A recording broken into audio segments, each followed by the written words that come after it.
নমস্কাৰ, মোৰ নাম ৰিতমনাথ। আজি পুনৰ এবাৰ নতুন ভিডিঅ' লৈ জনালোঁ।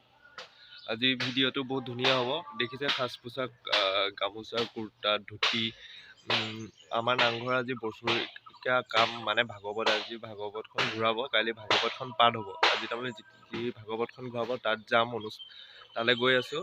তাত আপোনালোকক অলপ দেখাব খুজিম কেনেকুৱা বা ভাগৱতখন কেনেকৈ গাঁৱত ঘূৰায়, সেয়া আপোনালোকক গোটেইখিনি দেখাম। আপোনালোকে ভিডিঅ'টোত থাকক আৰু ছাবস্ক্ৰাইব কৰি দিয়ক, কমেণ্ট কৰি দিব, লাইক কৰি দিব।